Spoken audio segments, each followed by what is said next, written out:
The doctor didn't lower his voice. He didn't pause. And he definitely didn't soften the truth. "I'm sorry," he said, folding his hands like this was just another chart, another room, another day. "Based on the damage to your spinal cord, you should prepare for life in a wheelchair. Permanently." The word permanently echoed longer than anything else. Maya didn't respond. She stared past him, past the clipboard, past the medical posters, past the clock ticking too loudly on the wall. Her eyes fixed on a tiny crack in the paint near the ceiling, the kind you'd never notice unless you were searching for something, anything, to hold on to. 26 years old. Former marathon runner. Physical therapist who used to help other people walk again. And now this. Her legs rested beneath the thin hospital blanket, motionless and unfamiliar, like they'd been detached from her body without permission. She tried to wiggle her toes. Nothing happened. No spark. No echo. Just silence. The accident replayed in broken flashes, rain streaking across the windshield, the blare of a horn, headlights exploding into white, and then darkness. "Maya?" the doctor asked gently. She swallowed. "So, that's it." He hesitated, just long enough to confirm what she already knew. "We'll focus on mobility support, independence training, and quality of life." Quality of life. As if life were a product that could be adjusted down to a smaller size.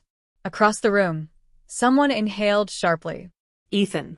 He stood near the window, shoulders tense, wearing the same gray hoodie he'd slept in for 3 nights straight.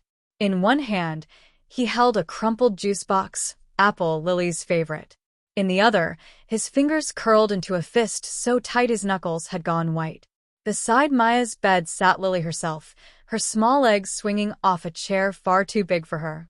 She hummed quietly, coloring on the back of a hospital form, blissfully unaware that a single sentence had just split the future in half. The doctor offered a sympathetic nod. "I'll give you some time." Then he left, the door clicking shut with a finality that felt cruel. Silence rushed in, thick and suffocating. Maya laughed once, a short, broken sound that surprised even her. "Well," she said hoarsely, "I guess that solves my 5-year career plan." No one laughed with her. She turned her head slightly, eyes burning. "I used to tell patients everything would be okay," she whispered. "I actually believed it." Ethan finally moved. He crossed the room slowly, as if any sudden step might shatter what little was holding together. He set the juice box down, then lowered himself beside the bed. "I'm so sorry," he said. "For what?" Maya snapped. "For standing here? For not running away fast enough." She immediately regretted it, but the anger was easier than the fear crawling up her throat. Ethan didn't flinch. He leaned closer instead, resting his forearms on the mattress. His voice dropped, steady but trembling underneath. "They're wrong about one thing." Maya turned to him. "Which part?" "That you'll be alone." She scoffed. "Ethan, I can't even."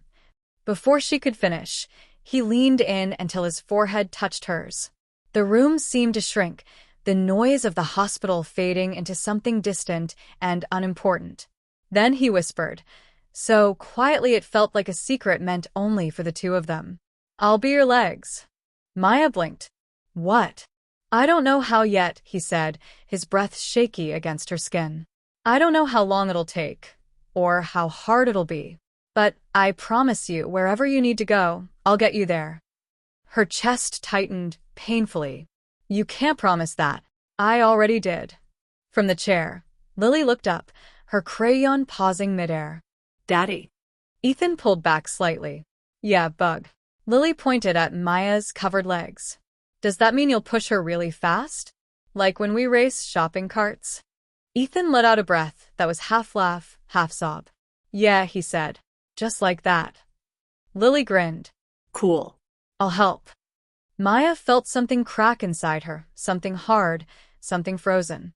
Tears spilled before she could stop them, sliding down into her hair, onto the pillow, soaking the blanket.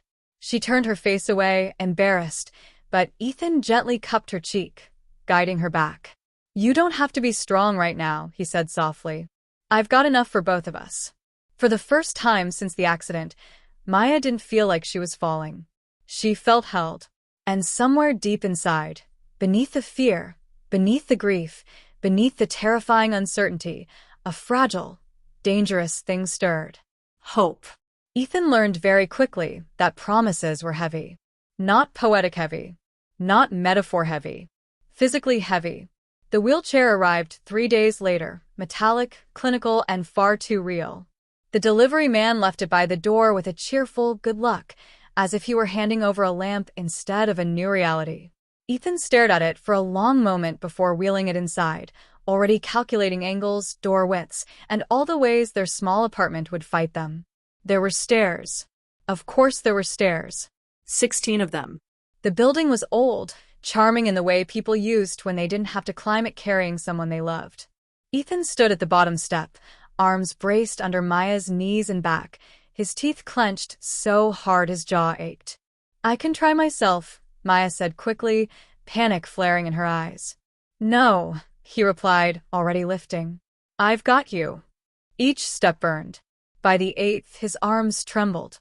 By the 15th, his lungs felt like they were ripping open. But he didn't stop. He counted under his breath. 1, 2, 3, like numbers could keep fear away. At the top, Lily clapped. "You won." Ethan smiled, though sweat stung his eyes. "We all did." Inside, reality waited. Doorways were too narrow. The bathroom was a nightmare. The couch sat too low. Everything that had once been neutral now felt hostile, like the world had been designed with the assumption that everyone could stand. Maya noticed it all, and hated herself for noticing. "I'm sorry," she murmured as Ethan rearranged furniture for the 3rd time that morning. "For what?" he asked. "For ruining your life." He froze.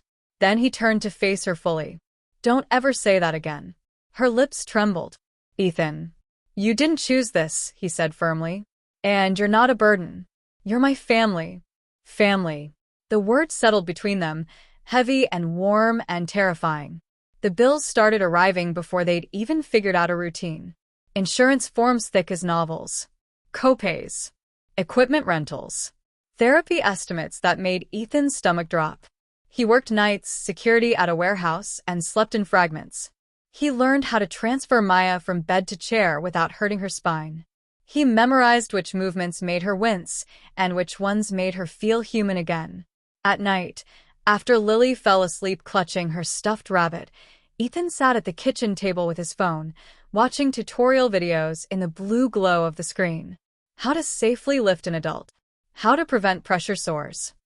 How to stay strong when you feel like you're failing. Sometimes he paused the videos and rubbed his elbows, already sore, already swollen. Sometimes he rested his forehead on the table and let himself breathe, just for a minute. Maya saw more than she let on. She noticed the way he hid his limp after long days. The way he smiled through exhaustion. The way his laughter came easier for Lily than it did for himself. One afternoon, she snapped.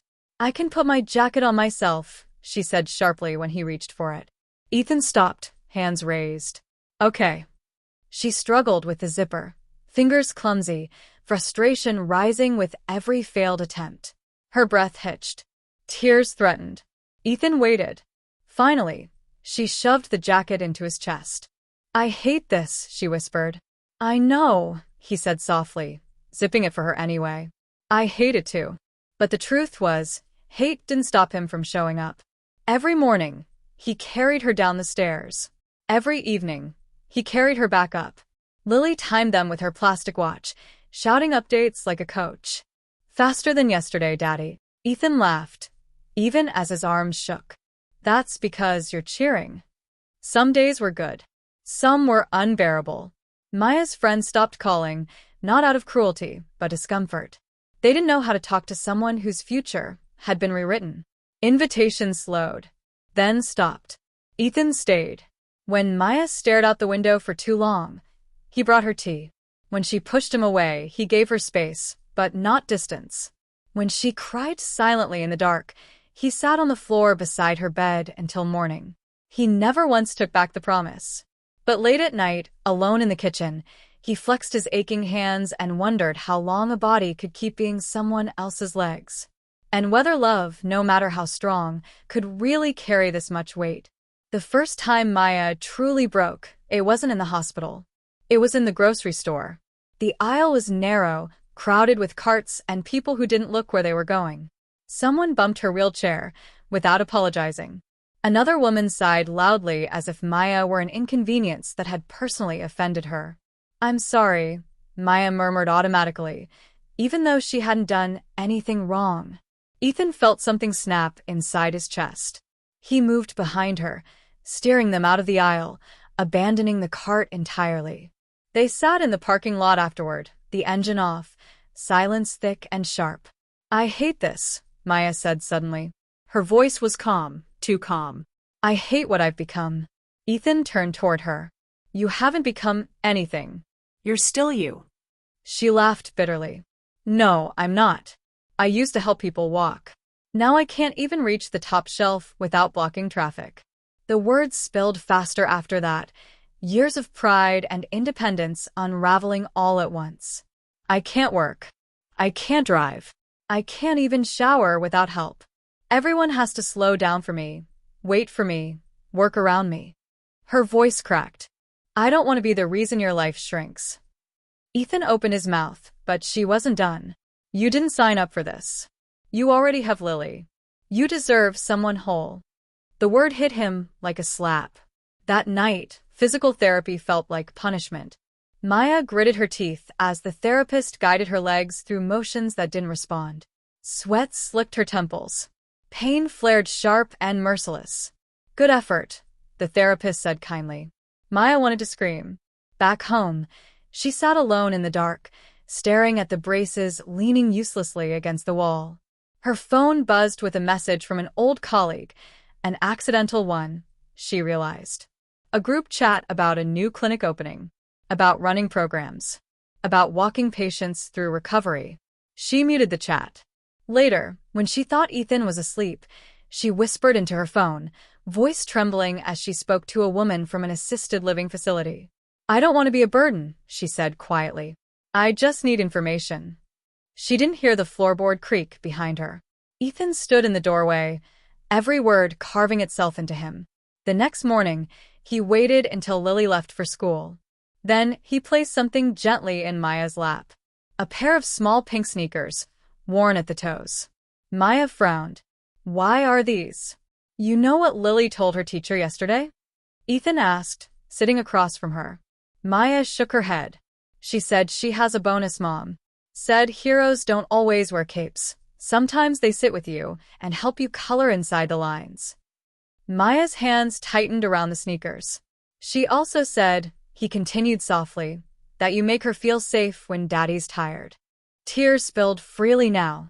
"You don't get to disappear," Ethan said, his voice steady but thick. "Not from her. Not from me." Maya covered her face, shoulders shaking.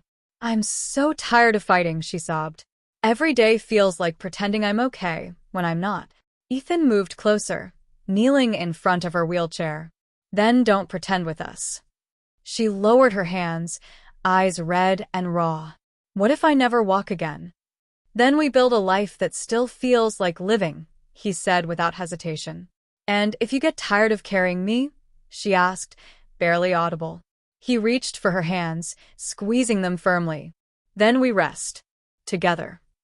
Physical therapy didn't suddenly get easier. Some days, her legs twitched just enough to tease her. Other days, there was nothing at all. Progress came in inches, not miles, and each setback felt personal. But something shifted. Maya stopped apologizing for taking up space. She stopped pretending she was fine when she wasn't. She started letting Ethan see the anger, the grief, the fear. And in return, she saw his. The nights he sat silently at the table, rubbing his elbows. The mornings he moved slower than usual. The quiet exhaustion he tried to hide for Lily's sake.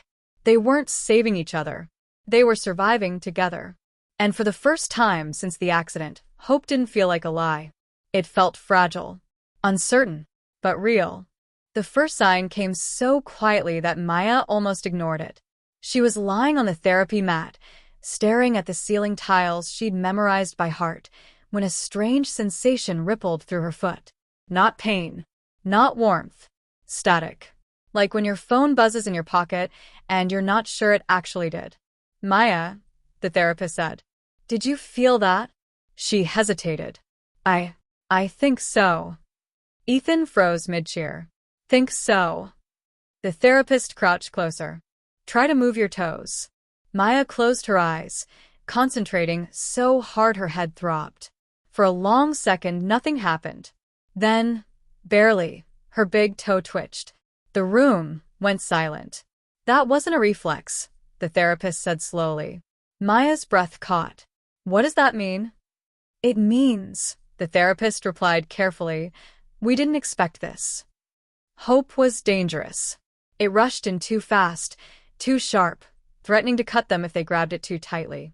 Ethan squeezed Maya's hand, afraid to speak, afraid to jinx whatever fragile miracle had just flickered into existence. Therapy intensified overnight. Longer sessions, more pain, more exhaustion. Maya cried into the mat more than once, her body screaming in protest. Every muscle felt like it was being rewired from scratch. Some days, the progress vanished as quickly as it appeared. I can't feel anything today, she whispered once, defeated. Ethan brushed her hair back gently. Then today we rest. But the sensations returned. A tingle, a pulse, pressure where there had been nothing. Weeks later, the therapist fitted her with braces. Ethan watched her stare at them. Bulky, unfamiliar, terrifying. You don't have to, he said quickly. Not today. Not ever. Maya swallowed hard. I want to try. They helped her stand between the parallel bars. Her legs shook violently, betraying her. Sweat dotted her upper lip. Ethan stood in front of her, hands hovering inches away, not touching, but ready. Just breathe, he whispered. She took a breath. Then another. 3 seconds. That was all. But it was everything. Ethan covered his mouth as tears streamed freely down his face. Lily screamed from the doorway, jumping up and down like they'd won a championship. She's standing. She's standing. The days that followed blurred into effort and ache. Walking charts appeared on the fridge, covered in glitter and crooked stickers. Lily took her role very seriously, announcing progress to anyone who would listen. 2 steps today, she told the mailman proudly. Maya's body paid for every inch earned. Her knees burned. Her back screamed. Doubt crept in at night, whispering that it was all temporary. One morning, after weeks of work, the therapist asked her to try without holding the bars. Maya looked at Ethan, panic flashing. What if I fall? He stepped back, just enough to give her space, not enough to leave. Then I catch you. She nodded. Slowly, trembling violently, Maya lifted one foot. Set it down. Then the other. The room exploded. Applause. Tears. Laughter. Lily tackled Ethan's legs in celebration. You're walking, Ethan cried, his voice breaking. You're actually walking. Maya looked at him through a blur of tears. No, she said softly. We are. But the miracle wasn't clean. Some days, the wheelchair returned. Some days, pain won. Healing refused to move in straight lines. Still, something fundamental had changed. Ethan stopped being her legs every moment.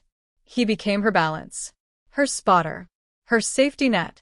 And each time she took another step, he learned how to let go, just enough to let her move forward on her own. The first time Maya walked outside alone, the air felt different. Not cleaner, not brighter, just heavier, like the world knew what it had taken from her and what it had almost refused to give back. She stood on the apartment sidewalk, braces hidden under loose jeans, hands trembling slightly at her sides. The wheelchair sat behind her, folded and waiting in the trunk of Ethan's car, still necessary, still part of the journey.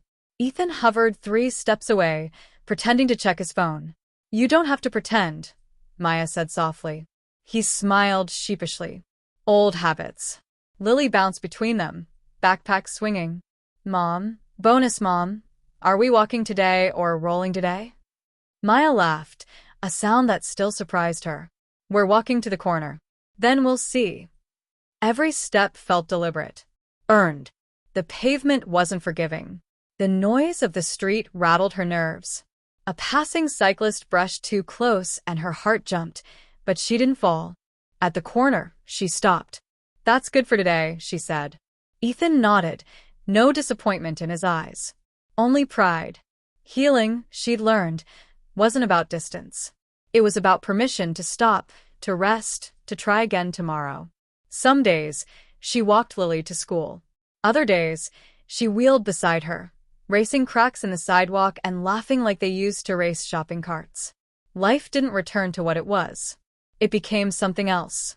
Maya never went back to marathon running. Instead, she volunteered at a rehab center, working with patients who stared at the ceiling the same way she once had, searching for cracks to survive the moment. She didn't promise miracles. She promised honesty. "There will be days you hate your body," she told them, "and days you're proud of it. Both are allowed." Ethan's arms healed slower than Maya's legs. The doctor warned him about long-term strain, about overuse injuries. Physical therapy became something they did together now, side by side, laughing at the irony. "You are my legs," Maya teased one afternoon, watching him stretch. He smirked. "Don't get used to that." But some nights, when pain crept back into her knees, doubt followed close behind. "What if this is as good as it gets?" she asked once, voice small in the dark. Ethan rolled onto his side to face her. "Then it's still a good life." She searched his face. "You never regretted it? Any of it?" He didn't answer right away. Then he reached for her hand. "I regret that you got hurt. I regret the nights you cried when I couldn't fix it." He squeezed her fingers. "But I don't regret loving you." Spring came quietly. One morning, Maya stood in front of the mirror, balancing without braces for 10 whole seconds. She laughed, then cried, then laughed again. That afternoon, she surprised Ethan by walking into the living room without calling for help. He froze. "Maya?" She grinned. "I didn't fall." He crossed the room in 3 strides and wrapped her in a hug, lifting her slightly off the ground before remembering himself and setting her down carefully. "I told you," he whispered, forehead against hers. "You're stronger than you think." She looked up at him. "You taught me how." On the anniversary of the accident, they didn't go to the hospital. They went to the park. Maya walked part of the trail, wheeled the rest. Lily ran ahead, calling back stories that barely made sense. At a bench overlooking the water, Maya rested, the sun warming her face. "I used to think your promise meant I'd never have to do this alone," she said. Ethan tilted his head. "It didn't." "It did," she said softly. "But it also meant you believed I'd walk again, before I ever could." She reached for his hand. "You said you'd be my legs," she continued. "But what you really gave me was courage." Ethan swallowed. "You kept the promise yourself." Maya watched Lily chasing ducks, laughter floating back to them. "No," she said gently. "We did." And when doubt returned, as it sometimes did, Ethan still leaned close and whispered the same words he'd said on the worst day of her life. "I've got you." Not because she couldn't stand, but because love, she'd learned, wasn't about carrying someone forever. It was about walking beside them, as long as they needed.